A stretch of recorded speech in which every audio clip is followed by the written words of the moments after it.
Settings are all set up.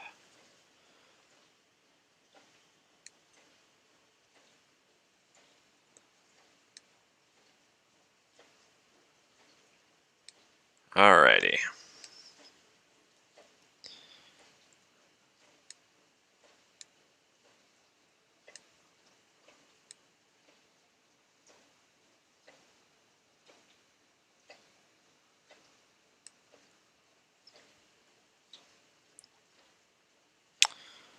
Alright, so I'm here. I don't see anybody watching right now, so there's no one here. I'm going to share the link.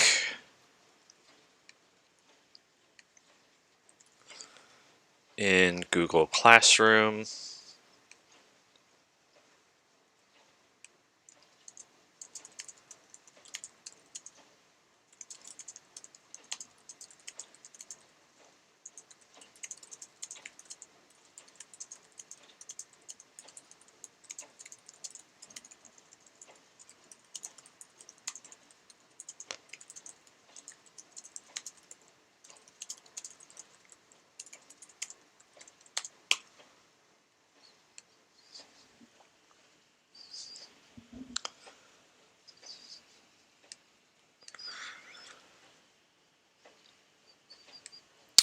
No viewers. Let's get this in my Google Classroom.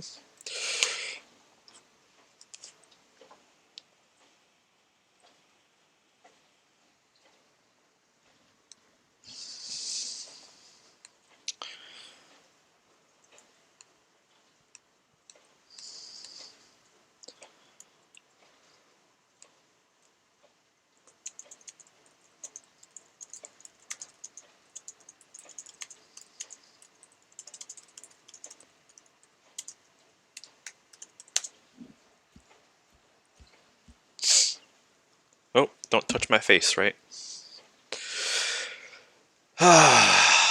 10 to 11. Alright. I'm going to post that, all my classes. I'll be right back.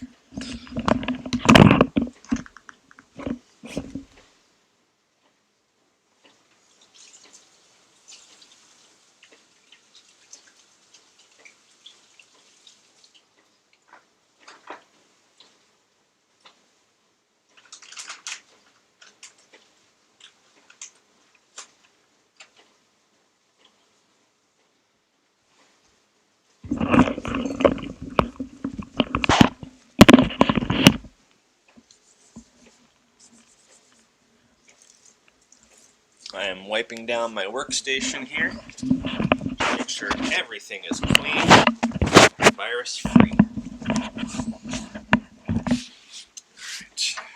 Wipe that down, but can't hurt to go over it again.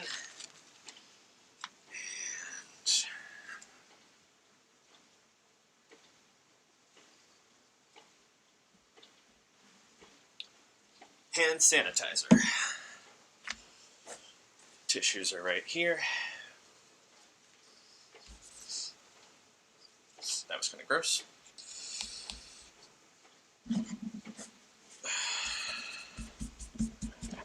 Let me grab my wipe. Make sure everything is clean. You can use Lysol wipes like this to wipe down your computer. Just be careful that the liquid doesn't get into your keys and your keyboard. But it never hurts just to do a gentle wipe and make sure your computer is disinfected. Just be careful the liquid does not go inside your keyboard in your laptop. That would be bad. Very bad for your computer. Okay. Everything is wiped down and clean. Let's see if we even have anybody watching. I got 4 viewers right now. Yes, let me know what you want me to go over. In the chat, I see Kilmar wants me to go over Lesson 17. Would you like me to do all of Lesson 17?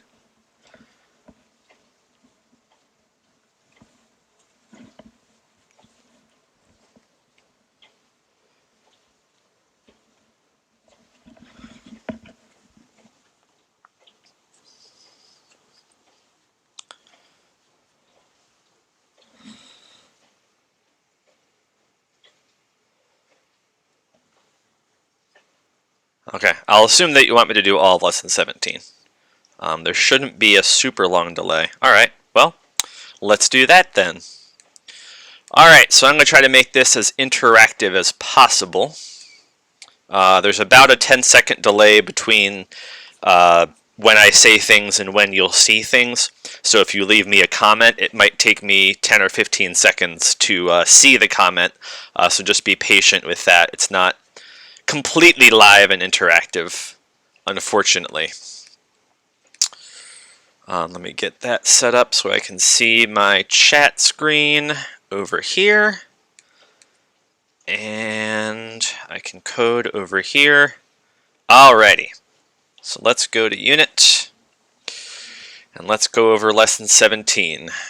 So anyone tuning in, today we're going to go over Lesson 17. I went over some of this yesterday, but if you weren't here for the live stream, that's okay. I don't want to shoot ahead while we're not ready to do so. If you have any specific question about any particular level, let me know.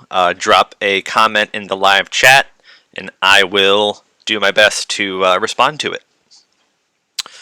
Right now, code.org is being a little slow because I think a lot of people are using it. Alright, so let's start with level 1 of lesson 17. We're in Unit 3. This is Complex Sprite Movement. The class learns to combine the velocity properties of sprites with the counter pattern to create more complex sprite movement, such as simulating gravity, making a sprite jump, and allowing a sprite to float left or right. In the final levels, the class combined these movements to animate and control a single sprite and build a simple game in which a character flies around and collects coins. Great. So we're going to learn about making complex sprite movement. So far, what we've learned has been simple sprite movement. Let me check my feed to see if anything's getting blocked by my camera. Nope, we should be good. Okay. Actually, I'm going to reposition my camera here to make sure that...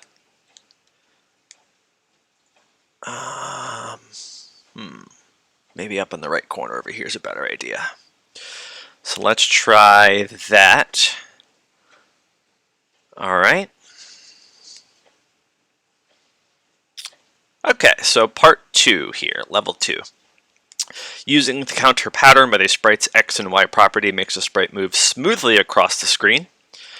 So if you recall from earlier lessons when we did like sprite.x gets sprite.x plus 1, that would move the sprite across the screen. So now we're combining the counter pattern with the velocity property.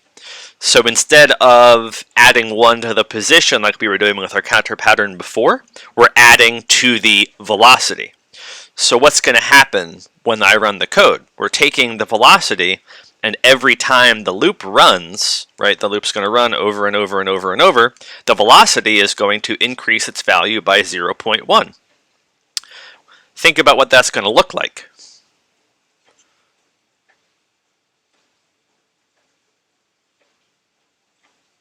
Encourage students to take seriously their predictions before running the code. So seriously think about what you think this will look like.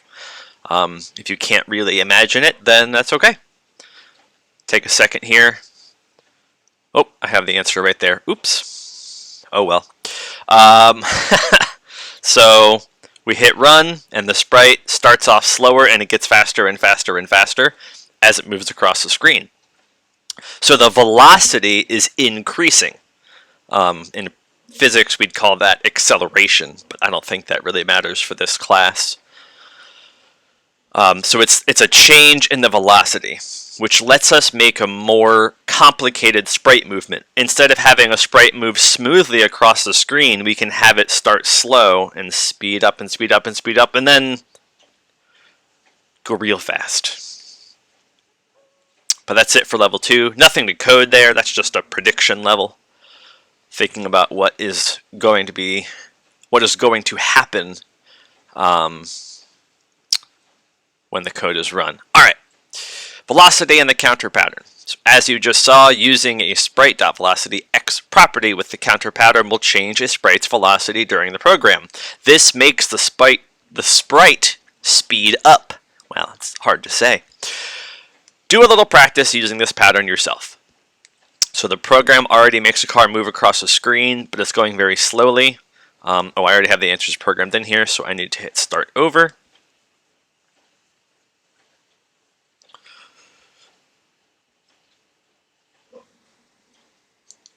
Time check, 10:17. Okay, we're doing all right. So show me where. So remember, we're always updating our sprites here. If we want something to change as the program is running, we always want to do that inside of our draw loop. Outside the draw loop is how we want it to start at the beginning of the program. If we want it to change, that has to happen inside the draw loop. So we want the velocity to change, right? We want to make the car speed up. So let's run the code and see what's happening now. Oh man, it's moving so slow. So instead of doing that, we're going to use the counter pattern here, car.velocityX gets, and if I want to make it speed up as it's moving to the right, we're going to add to car.velocityX, and let's add, so you want to keep these, there we go. So you want to keep these numbers pretty small. Like if I did 5, watch how quickly this car just, see, you can barely even see it. That's so fast. It gets very fast very quickly. So instead of doing that, we want to do a small number, like maybe 0.3. We want to use decimals here. That way we can see it starts off slower and we can watch it speed up as it moves across the screen. And this is really all that they want us to do in this level. So we're making the car, we're using the counter pattern with the sprite's velocity X property to make the car speed up. And that's really all it takes, is this counter pattern here. So assuming we're all still on pace, what are we at here? Oh, 5 people are watching. All right. That's 1 more viewer than I had yesterday. I'm moving up in the world. All right, finish and continue.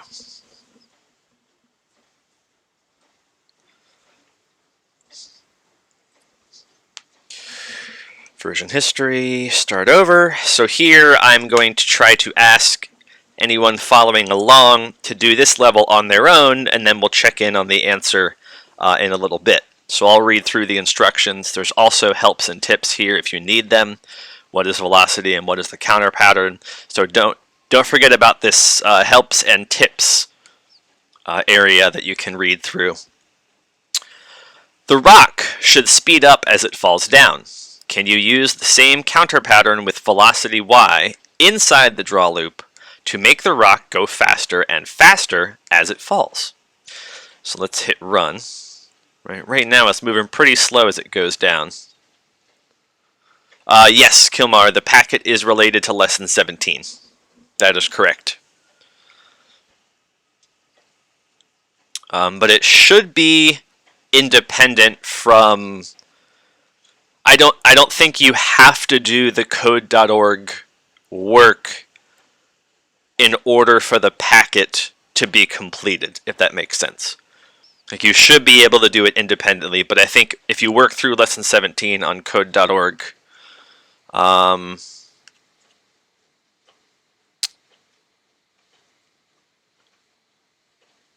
Maria would like me to do number 11. Okay, I will get to number 11, Maria. I will do that.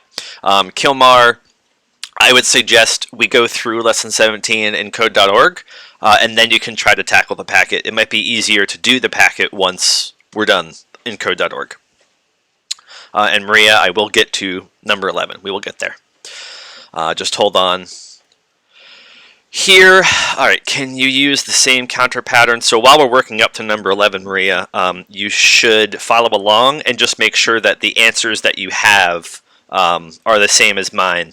You can just kind of check and make sure that you have things correct as we move along to number 11. I have several students who got stuck on number 11. I got a couple emails earlier this week, so we'll definitely cover number 11. Okay. Use the counter pattern with the sprite's y velocity to make the rock speed up as it falls. Alright, so how could we make the rock speed up as it falls? Show me where. Right, once again, we're going to do this inside of our draw loop. It's going to look a lot like what we just did. So take a second, try to put this one together yourself. I'll set a timer for 30 seconds, and then I'll go over what the answer looks like.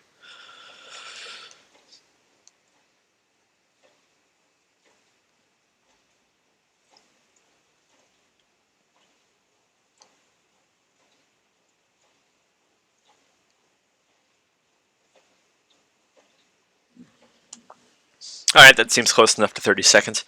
I didn't actually set a timer. Can you use the counter pattern with the y velocity inside the draw loop to make the rock go faster? So here's what that should look like. Right, we're going to use sprite.velocity y to update rock. And I actually like to type this stuff in the drag and drop. We can do math and drag and drop, but that takes a while, so I just like to go right to rock.velocity y plus 0.3 or 2 or 1, or it doesn't really matter. If you drag and drop the blocks in there, it'll look like that. And now as it falls, it's going to start speeding up. Challenge, can you make the rock spin as it falls? We can do that really easily. We should know how to do that by now. We can actually go outside of our draw loop here and do rock.rotation speed and just give it a rotation speed of, I don't know, 3. So now it's kind of spinning as it falls, excuse me, which is kind of cool. But that's it for level 4.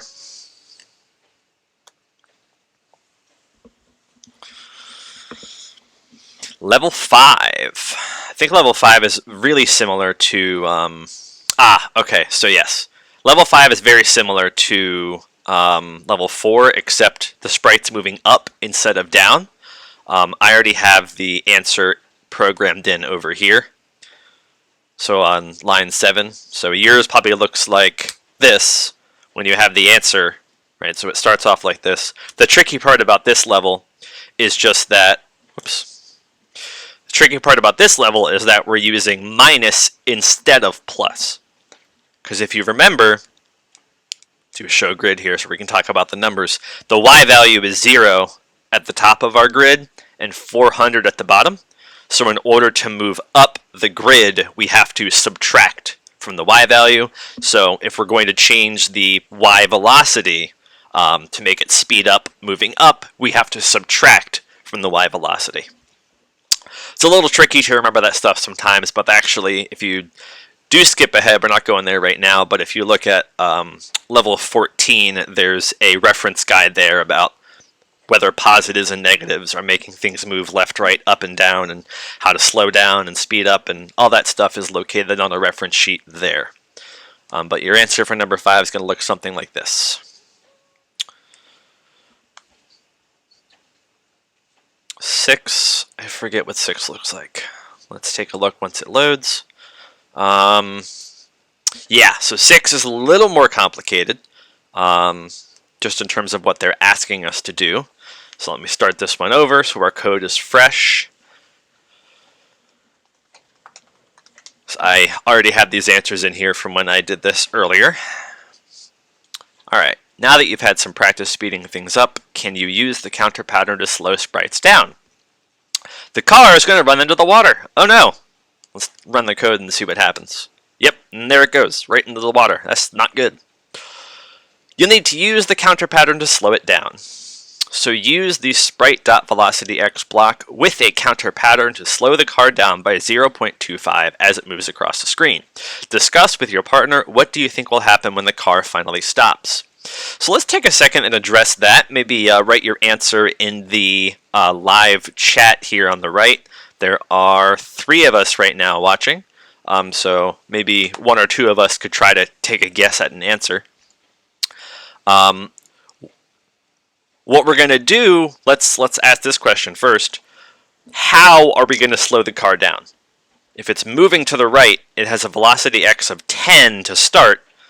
Do we want to add to that velocity or subtract to make it slow down. Which one are we going to do? Add or subtract? Write your answer in the live chat.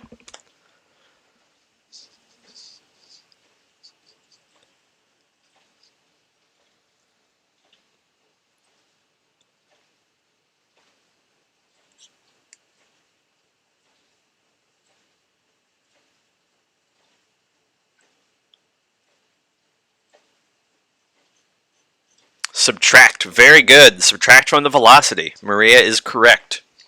Sorry, that pause of me sitting there waiting is how long it takes for the live stream to catch up with where I am. So that's just part of the delay. That is correct. Subtraction is correct. So let's set that up here. We're going to do car.velocity x gets car.velocity x minus 0.25. That's the number they recommended up here. Cool. And what's going to happen when the car finally stops? We don't need to do a call and response here, but think about it to yourself for a second. If we're subtracting from the velocity, eventually it's going to get to 0 and stop, but then what's going to happen? We're going to keep subtracting, right? What's that going to look like? Let's take a look. So it moves up, slows down, gets to 0, and oh no, it starts backing up. I'm not sure we really want that to happen. Our debug console can actually help us see what's happening here. So let's take a look at car velocity x in here. So we reset, run, it starts at 10 and goes down all the way to 0 and then goes negative. And when the x velocity is negative, it moves to the left side of the screen. So we want to add some code that makes the car slow down only if the velocity x is greater than 0. That's going to make it stop when velocity x gets to 0. So let's reset the code here. Control. We're going to use an if statement to add some control. If, right, we see this here, if its velocity x is greater than 0, that sentence right there is telling us what if statement to write. So if car.velocity x is greater than 0. We're going to slide our code in there, run, and now we can see it gets to 0 and it stops. Because once this condition is met, once car.velocity x, it's being met at first, and once it's not being met, this line of code on line 12 is now being skipped, which is pretty cool. So we'll hit finish on this level and move on to level 7. Level 7 is an assessment level, so I'm not going to share the answer to this one, but I will give you some helpful hints on how to get there. So helps and tips are here, key concept is here. Here you can see the rubric that I'll be using to assess this level. You can read through that kind of on your own time. I'm going to keep moving through these levels. If you fall behind, you can always go back. I recommend you stay with where I am on the stream. If I start moving too fast, let me know. Just say something in the live chat that I'm moving too fast. In the last level, you slowed down the car with the sprite.velocity x block and the counter pattern. It almost looked like the car was getting pulled to the left. If you use the same pattern with the sprite.velocity y block, it will look like your sprite is always being pulled down, which is exactly what gravity does, right? When we drop something, let's take my hand sanitizer here, right? When we drop it, it falls to the ground. So we want to see that happen with something like this rock. If you throw something up in the air, right, it comes back down. So we're trying to simulate gravity, which is pulling the object back down to the ground. So if you use the same pattern with the sprite.velocity y block, it will look like your sprite is always being pulled down. So do this, follow these steps, use the sprite velocity y block with the counter pattern to make the rock slow down and fall in the other direction. So think about what the velocity currently is and whether or not you need to add or subtract to make the rock come back down. Experiment with different values in your counter pattern. Do you want the rock to slow down quickly or gradually? What looks the most realistic to you? It should look realistic when you have your final answer. The rock should go up and get to kind of somewhere around this area. No specific Y value, but like the top half of the screen or so. It shouldn't be going off the screen. If you have the right number, if you have the right value in your answer, in your counter pattern, then your rock should not go off the screen on the top side. It should come up and go back down, all on the screen. And that's about it. So that's going to go, I wrote a comment in here as a or something in my throat. I'm not sick, I promise. But I should have coughed into my tissue there. I just need to get some water. So take a second to do number 7. I'm actually going to get some water. I'll be right back.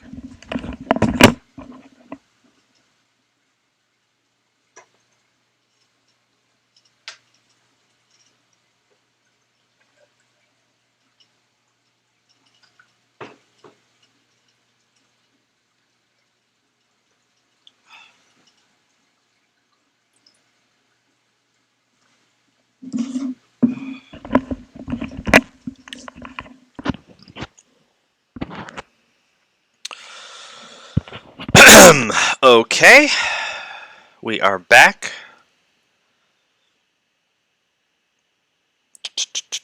Alright, so hopefully you got number 7 done. If you didn't, that's okay. We're going to move on to number 8. You can always go back and do number 7. Moving on to number 8. Oh my goodness, I have so much code in here. Oh, because this is all saved. So the next 8, 9, 10, 11, 12, 13 or so, the next like 5 or 6 levels are all tied together. So we're going to start building this flyer game, which is pretty cool. Increasing a sprite's Y velocity inside the counter pattern can simulate gravity. By adding user interactions, you can make your sprite appear to jump as well. For starters, you'll make a simple jump and then make it more realistic looking in the next level. So do this. A sprite has already been created for you that falls because its Y velocity is increased inside the draw loop. You'll need to make the sprite appear to jump. Inside the if block that checks whether the up arrow has been pressed, set the sprite's Y velocity to -5. So here, inside the if block that checks whether the up arrow has been pressed, we are looking here on line 11. If block that's checking up arrow. Great. We want to set the sprite's Y velocity to -5. We're not using the counter pattern here, and the sprite's name is character. We are just setting it to -5. So this code here is already simulating gravity. This starts the character where it starts. This simulates gravity. And now when I press the up arrow, let's run the code. When I press the up arrow, the character moves up. Right? We can actually set a watcher here. Let's set a watcher for character dot velocity. Whoops. Velocity Y. And set it so we can see what's going on there. You don't have to do that, but I'm going to show that in my stream just so you can see what happens. So the velocity, right, is increasing, increasing, increasing, and as soon as I press the up arrow, it immediately resets to -5. So that lets us kind of have this weird jumping movement. A little more complicated than the smooth movements we were doing before, but this is a little more game-like, right? It feels a little more like a video game this way.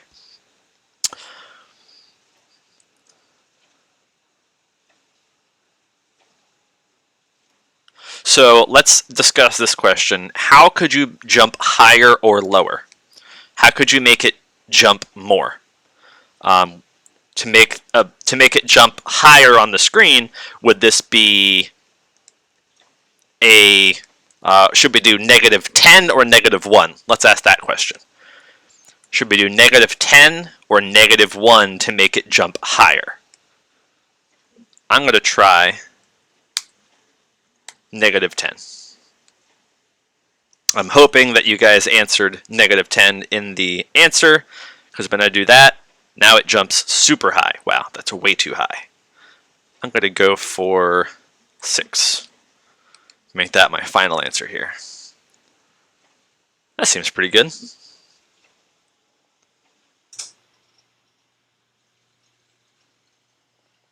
I can't see. What can't you see? Can you not see the code? The code or the character?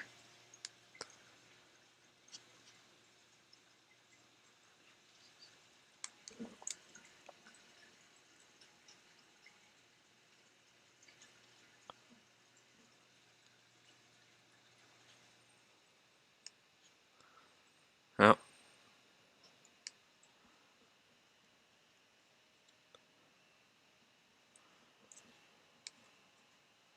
And I'll zoom in on the code here in case you're having trouble reading the code.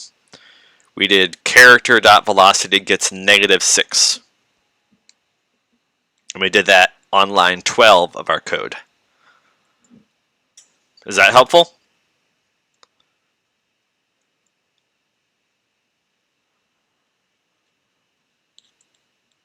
All right, well, I hope that's helpful. I'm going to hit finish for now and move on to lesson number 9. See, Maria's having some trouble seeing here. Still at 3 viewers, which is pretty good. I'm curious who else is here. I think I have Kilmar and Maria, and who else? If you're in attendance, let me know. Just say your name in the chat so I can see who is here. Trying to learn some code.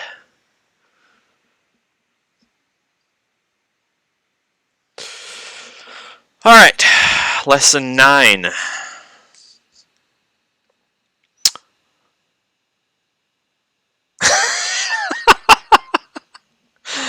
Oh, Kilmar, that was funny. The code. Okay, well, hopefully you can see it now since I've zoomed in. It should be a little easier to read what I'm doing. I'll zoom out so we can see a little more of the code here, but that should hopefully be easier to read. And we'll keep our animation screen over here small so that we can have more room to read the code. All right, so in this one, we're going to make the sprite's x velocity and the counter pattern to make the sprite float from side to side. So in this level, make your sprite start floating to the right when the right arrow is pressed. Let's get they have some very specific statements here about how to handle this. Add an if statement inside your draw loop below the one you created for the up. Up arrow. Sorry, I missed that last word there. The up arrow. All right, good. Glad to see that Maria can see this now. We're good. All right. So below up, we're adding an if statement. That's all that this first line says to do. Just add an if statement right there on line 14.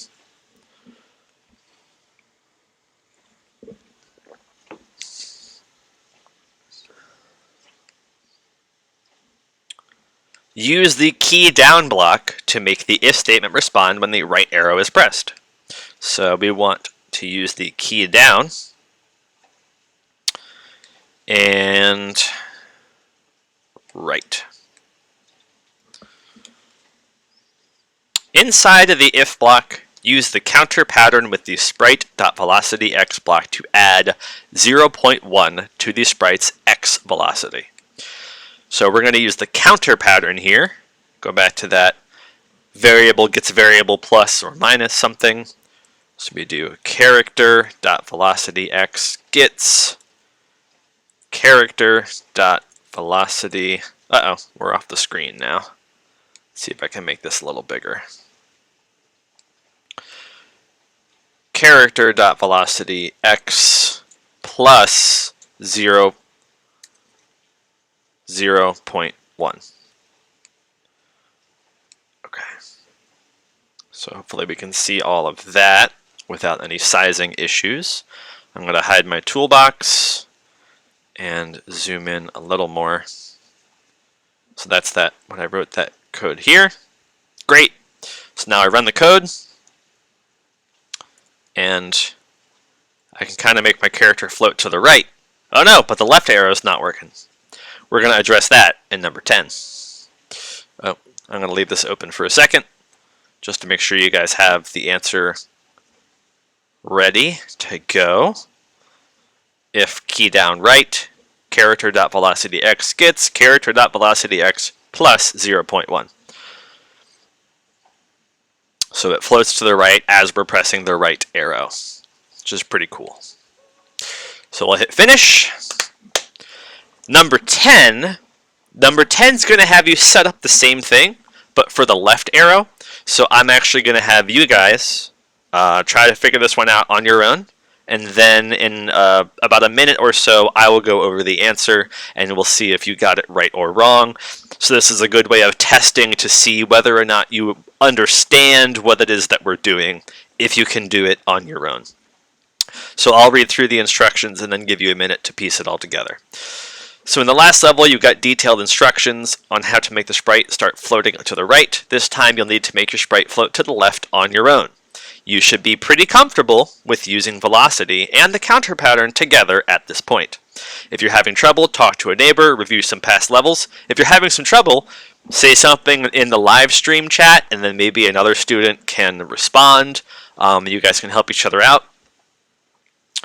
Add code to your draw loop that will make the sprite move to the left when the left arrow is down. Make sure you're using velocity and the counter pattern together.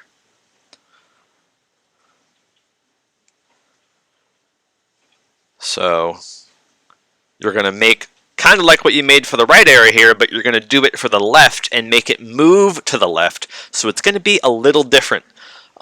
Take a minute to figure that one out, and I will check in on the answer.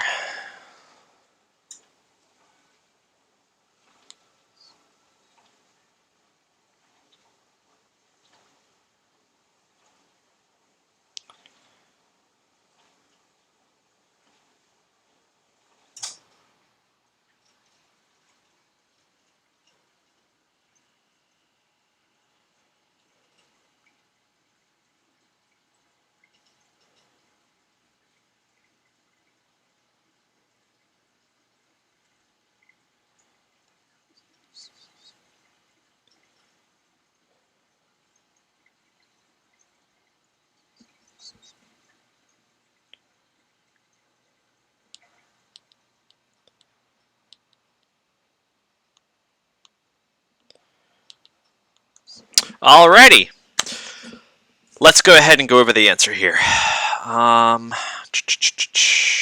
Control, adding an if statement, if key down, left, and I'm going to do some fancy copy and paste here, except we don't want to add, do we? We want to make it move to the left, so we're going to subtract. So your blocks, when you're done, your blocks should look like this. Was anybody able to get to the answer on their own? The correct answer? Let me know in the chat if your answer was correct.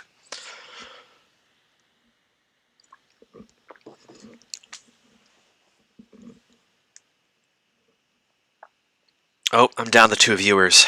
Well, hopefully it's Maria and Kilmar are still here.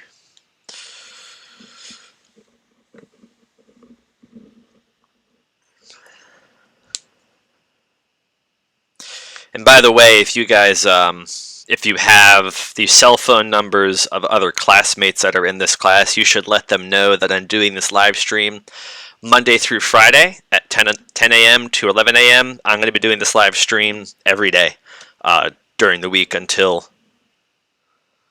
okay. Well, that's okay that you got that wrong.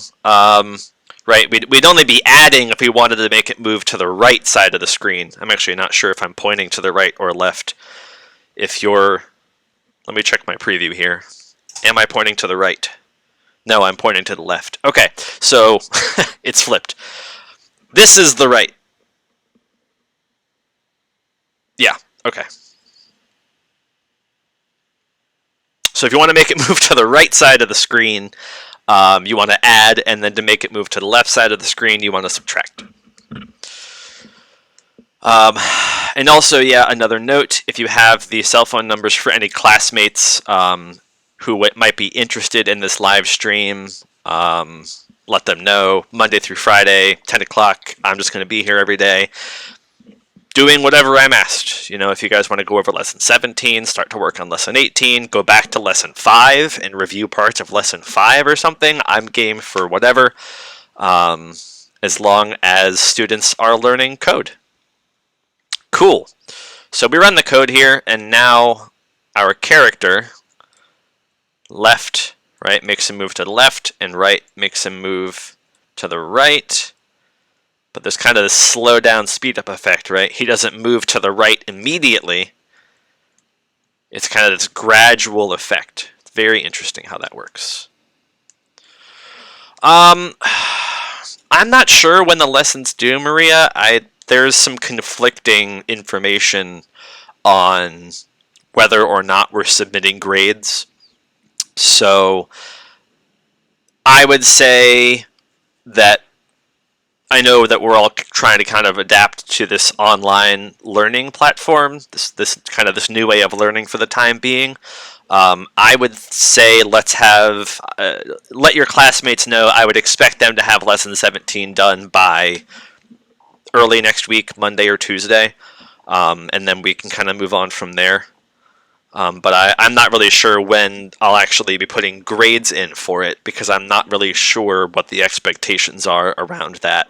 We have a lot of students who aren't checking their email, and so we're trying to, me and the other teachers and Dr. Beato, we're trying to encourage all students to be checking Google Classroom, checking their email, because the more work we get done now, the less stuff we have to make up farther down the line.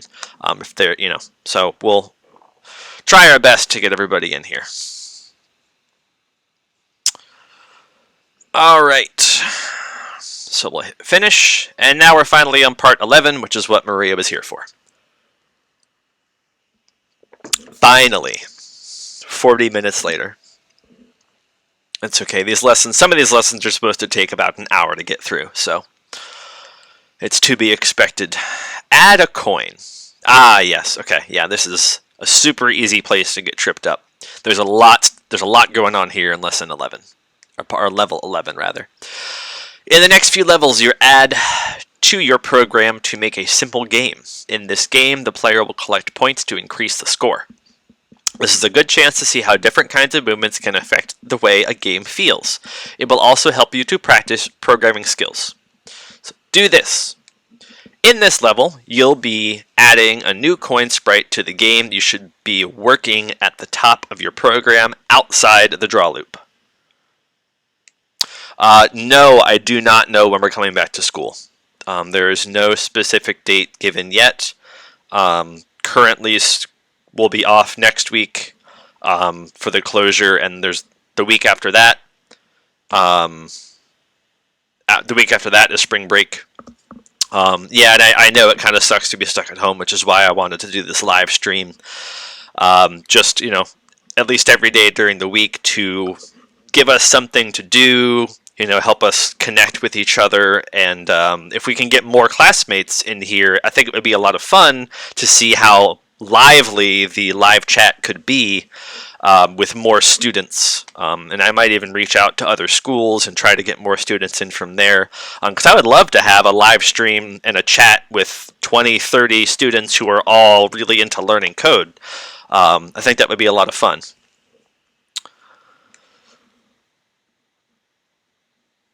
Alright, in this level, you'll be adding a new sprite to the game. You should be working at the top of your program outside the draw loop.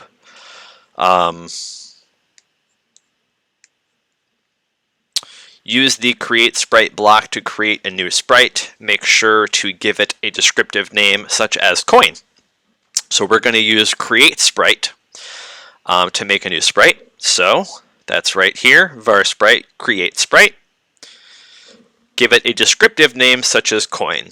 All right, well, let's just do that, var coin. Use the sprite X and Y properties of the sprite to give it a random X and Y position between 0 and 400. So we can do that one of two ways.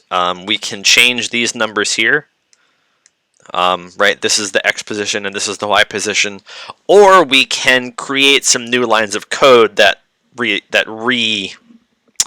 reposition the X and Y position. I'm going to do that in case we need to reuse this code later, which we will. It'll make it easier to copy and paste if we have these lines of code set out this way. So we'll do this, and we're setting it to random numbers between 0 and 400. So random number, and random number, and 0, and 400, and 0, and 400. Okay. So let's run that. Oh no! Our sprite doesn't have an animation, right? When we have this gray block here, that means it's not animated. We skipped a step. In the animation tab, there's a coin animation. So if you look here, we see there's a coin animation right here, already made for us. Perfect. So we want to use sprite set animation. Doesn't matter, line 6. I like to have it right below. That's just where I'm used to having it. If you did it on line 7, it doesn't really matter where you put it, as long as it's outside the draw loop. Click on this and we'll select coin. So now when we run the code, now we should see. Let's get rid of our instructions here. So here's our code, making the sprite. And we see our coin right here. Reset and run. So the coin is appearing in different places around the screen, which is what we want. Pretty cool. So this is starting to look more and more like a game.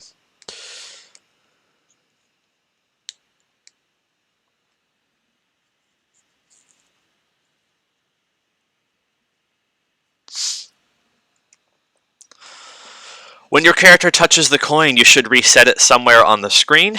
Okay. Place an if block inside of your draw loop. Use the sprite is touching block as the condition to detect when the character touches the coin. So there's a lot going on here in level 12. We're going to place an if block inside the draw loop. Oh, no, don't want to get rid of that. So control. I'm going to move this up a little bit just so we can focus on our code. Place an if block inside of your draw loop. So I don't think it really matters where. I like to put things below in the order that the assignment's given, just so there's some order and some organization to how we're doing this. I would either put it in all up here under background, or here where I'm doing it, just so it's all in one place. Use the sprite. Use the sprite is touching block as the condition to detect when the character touches the coin. Right. So when we're using if and we're checking if a sprite is touching something, that condition always goes right here inside of our condition section of the if block. So we're going to go to sprites. Sprite is touching. As you can see, there's a whole bunch of new ones down here we're about to learn about. A lot of cool stuff we'll see in lesson 18. So character is touching coin, right? So if character, we're detecting when the character touches the coin. So if character is touching coin. Use the sprite is touching block as the condition. Right, so we did that. All right, here we go. Inside the if block, write code that sets the coin's X and Y position to random numbers between 0 and 400. Hint, you've already written this code elsewhere in your program. Right here. So we can copy and paste. And then I'm just going to drag that stuff down. If you want to remake it, if copying and pasting doesn't work as well on your Chromebook, that's fine. But when you retype it in, it should say coin.x gets random number, coin.y gets random number, right here inside of this if block, if character is touching coin.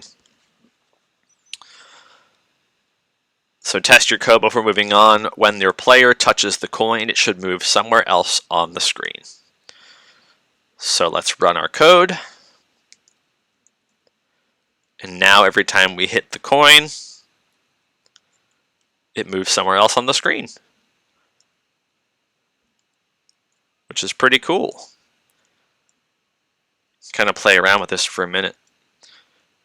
Here we are in school. We're finally at that part where we're literally playing games as part of our learning. Unfortunately, we are not in class together, but that's okay. We can just sit here and play this game all day long. I'm just kidding.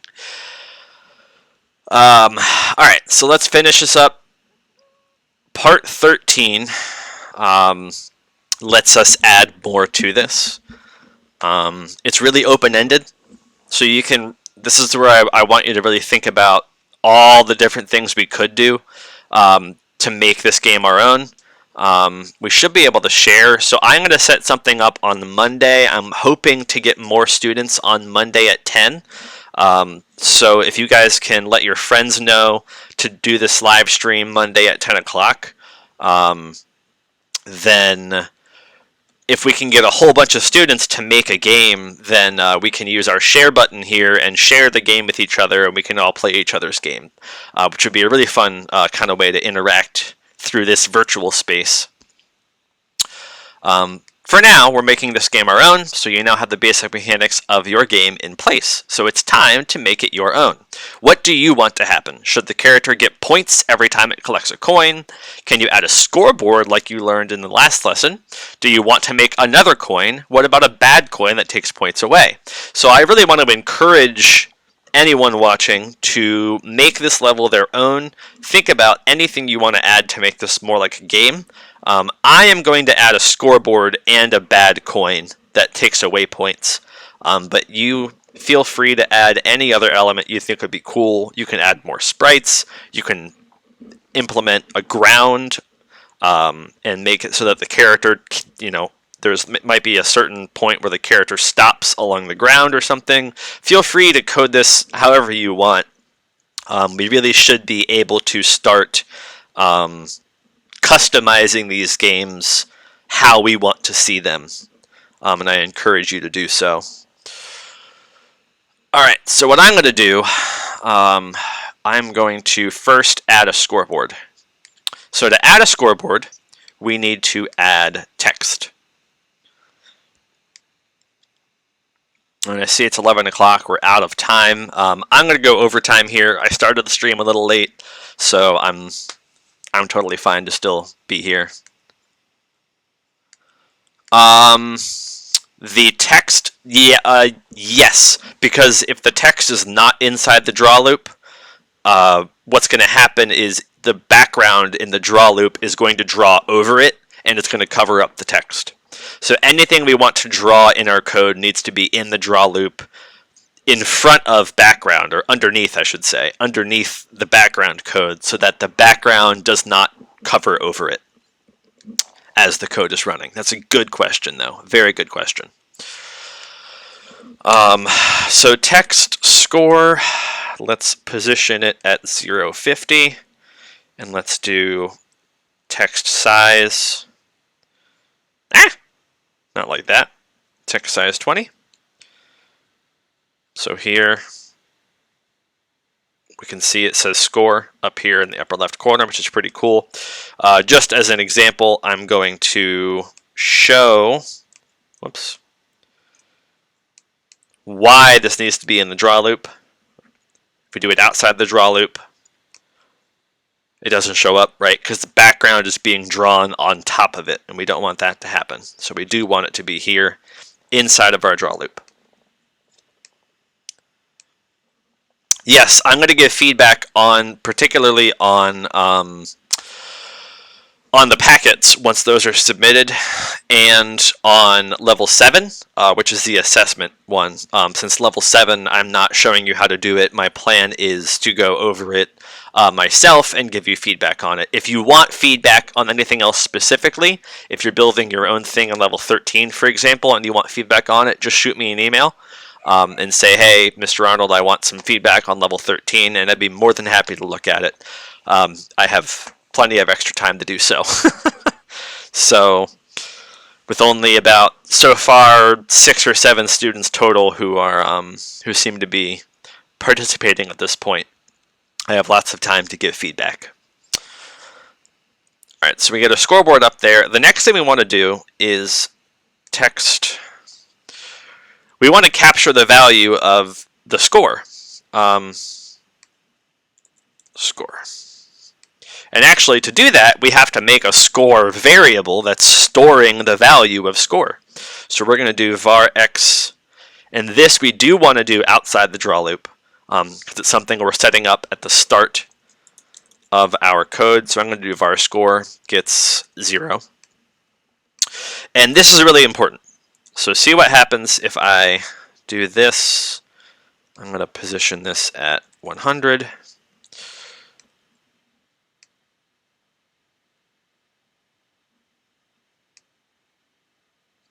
So let's bring it down to 50, maybe do 70. There we go. See how it says the word score? We don't want the word score, we want the value of the variable score. So to capture the variable, we have to get rid of these quotations. We don't talk a lot about data types in this class, but that's what's going on here. When you add quotations around a word, that changes the type of data the computer is reading. And so it reads it as the word score. If you get rid of the quotations and there's no quotations, now the computer knows to look for a variable named score. So now instead of the word score, when we run the code, it's going to give us the value 0, because score here is looking for the variable looking for the variable score, which right now it knows to be 0. If I made this number 10, whoops, if I made this number 10, it would capture the value of 10. So we want to actually start this at 0. And under what situation do we want to add to the score? Well, we want to add to the score when the character touches the coin, right? So when this happens, we should see this increase by 1. So we need to go down to our code and look at where we have if character is touching coin. So the coin gets repositioned, but we also want to take score and increase its value by 1. And the way we do that is with the counter pattern, right? Score gets score plus 1. So now, every time we touch the coin, it adds to the score, which is pretty cool. Now it's just like a game.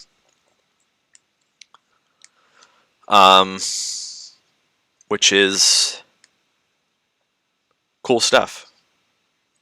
I have a lot of fun building stuff like this. I really enjoy it. So I'm going to keep going, and I'm going to add a bad coin that takes away score if you hit it. So a coin you want to avoid. You could add a whole different sprite for this. You could make it like an enemy sprite or a big red blob, or really whatever you want to do with it. I encourage you to be creative here. I'm just going to make it a bad coin. This is completely optional. Open to creativity. Really try to take it and make it your own. But just to show you what I'm going to do, I'm going to make a copy. Whoops, I don't want to do that. I want to make a copy. Actually, I could do.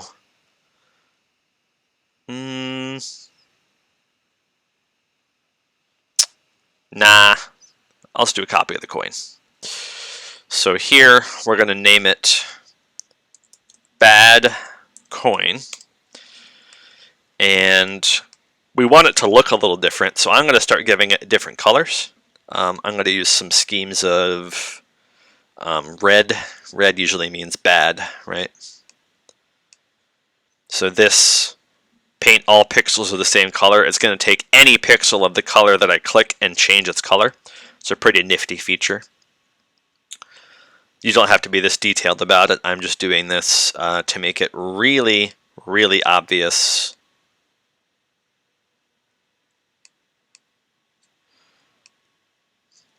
that the bad coin is this red thing. So we're going to go back to our code here. So I just copied the coin. I colored it in red. You could do this however you really want. So now we need to add the bad coin sprite to our code. And if we're going to make a sprite, that happens outside of our draw loop. I'm going to keep this on top of score. I like to have things in that order. It doesn't really matter. Score could be the first thing in the code. It could be on line 8. Doesn't really matter. I just like to keep it organized this way. So I'm going to make a bad coin variable. And here, remember when we name a variable, if we have 2 words, the second word should be capitalized. That's using camel casing. And I'm going to do sprite.setAnimation. So I'm going to do bad coin.setAnimation. And I'm going to set the animation to bad coin. I'm going to copy and paste this code. And it's basically going to do the same thing. Come on now. Oh, my computer does not like this. It's being given too many things to do.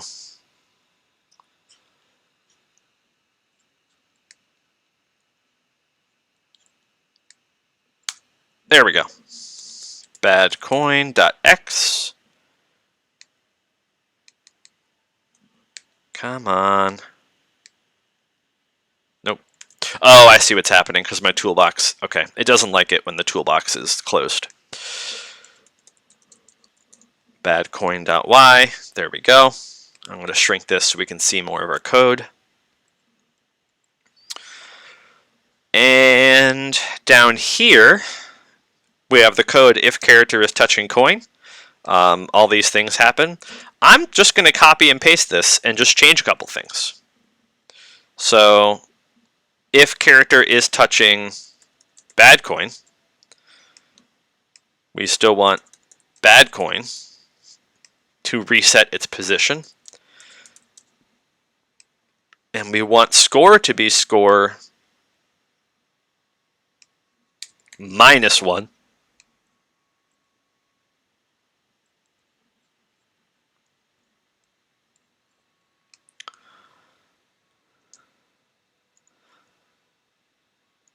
Oh, how did I start at -1? Oh, I must have hit, okay. So now what this does, and I'll show you all the code in a second, but now when I hit the red coin, I lose a point. So you're going to see me lose a point. Ah! Come on now.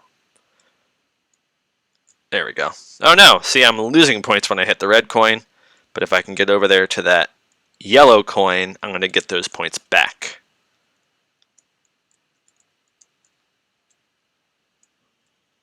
So I want to avoid the red coin.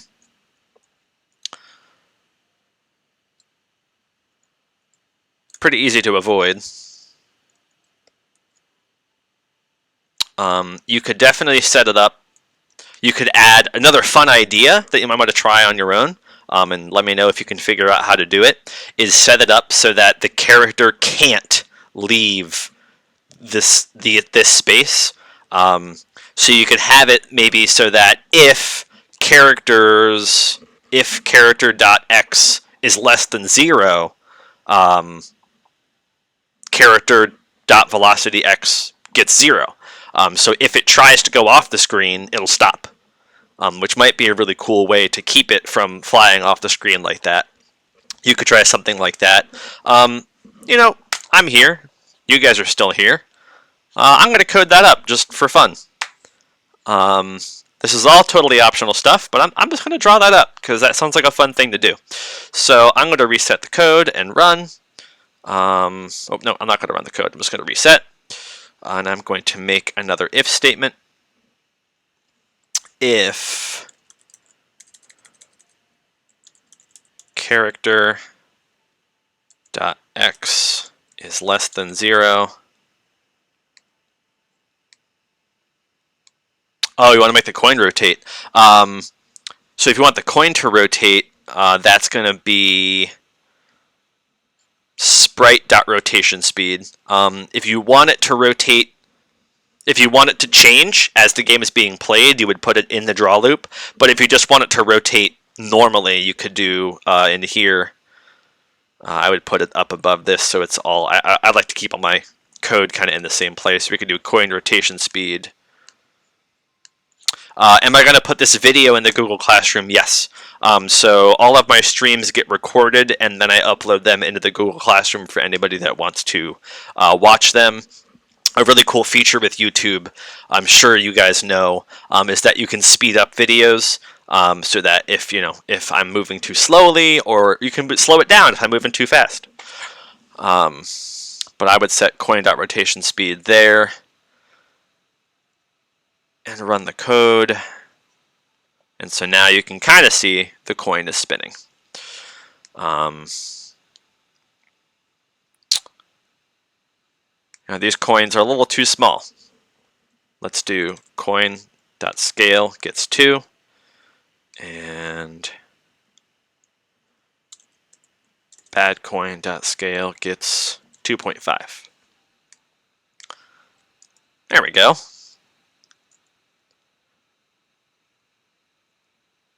Oh no. Yes, that's kind of cool. All right, I'm going to keep adding code down here. So if character.x is greater than 0, and I'm going to say, so we have the OR comparison here. We don't know about that. All right, I don't want to do that. So I won't make this too complicated. So I kind of want to say if character.x is less than 0 or greater than 400, there's a way we can do that. Oh, you know what? I'm going to type it in and see how they handle it. If we do or character.x is greater than 400,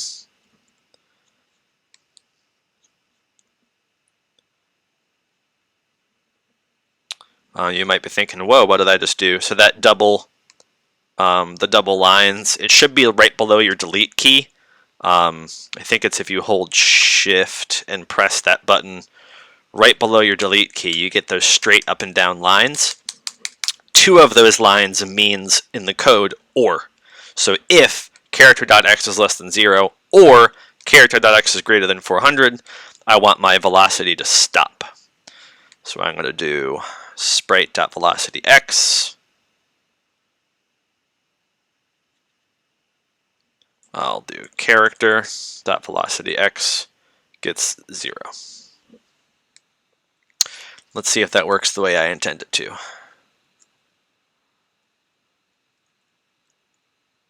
Kind of. Maybe I want him to bounce.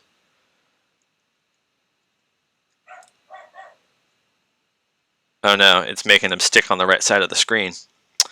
Oh, because his velocity is stuck. I see what's happening. Yeah. Okay, this did not work the way I intended because his X value ended up probably at like 401 or 402 before he actually stopped. And now I can't move him back to the left because he's kind of stuck in this loop here. So this was bad code to write. I made a mistake live on air. Oh well.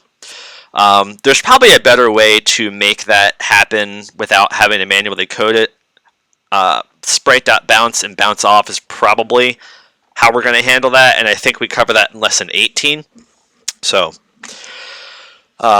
we can wait till lesson 18 to code that kind of stuff. But while I'm here, before I sign off, are there any other questions? Anything about the code here that's confusing? And I'll give you guys a minute, and then if you have any questions, let me know.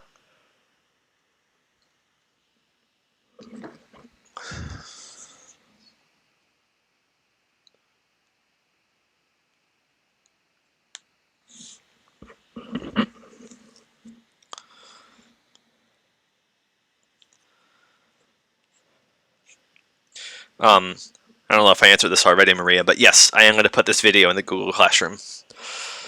I should be able to save the stream and upload it. All right, well, if you guys don't have any questions,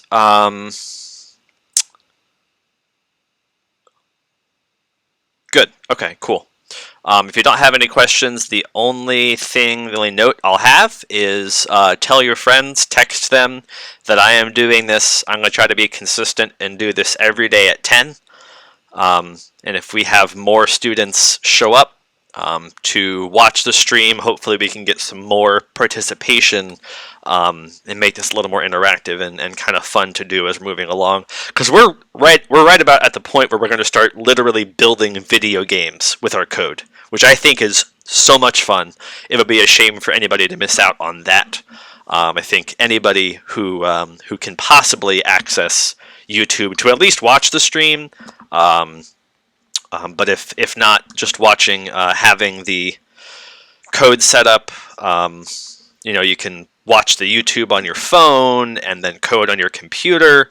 There's a couple different ways that you guys can set this up, but try to let your friends know, let your classmates know that I'm doing this, and hopefully we can get some more people on here next week. That's all from me. I will see you guys on Monday. Oh, the packet. Yeah, I don't know. That's a good question. I will have an answer for you on Monday. How about that? I will make sure that the due date for that stuff is cleared up. I believe the assumption I'm operating under is that that stuff is due next Friday. We were supposed to give you a packet to cover 2 weeks of work. So my understanding is that's the 2 weeks of work. So I don't know. I'll have a better plan strung up by Monday. Where a lot of us are,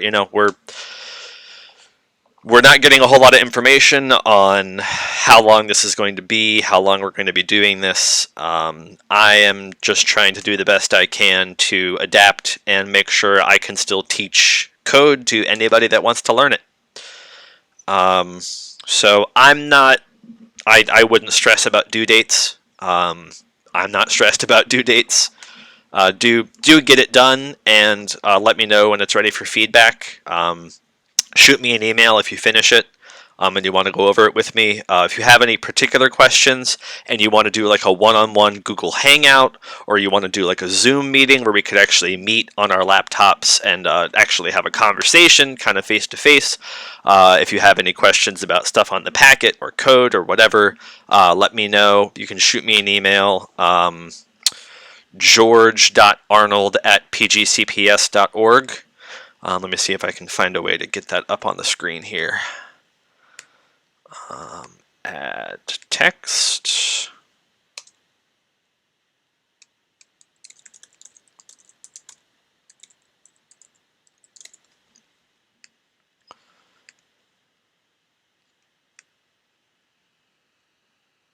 So I'm going to try to see if I can get that. There it is. That should be on the stream.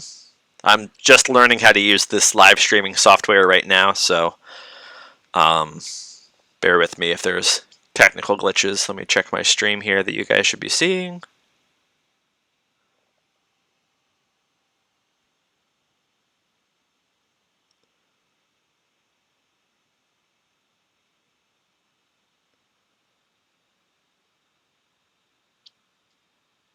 There seems to be a pretty significant delay, or that didn't work. All right, well, anyway, george.arnold. Oh, yep, there it is. Okay, cool. So we're on like a 20-second delay right now. Yep, so if you have any questions, you can shoot me an email there. If you want to request a Google Hangout or Meet, I'm free anytime, even if it's honestly, at this point on the weekend isn't, I'm not super against whenever it needs to be. Try to keep it Monday through Friday, some normalcy to our school schedule being Monday through Friday, but I'm flexible as needed. All right, well, if there are no more questions, I am going to sign off, and I will see you guys on Monday. Take care. Bye-bye.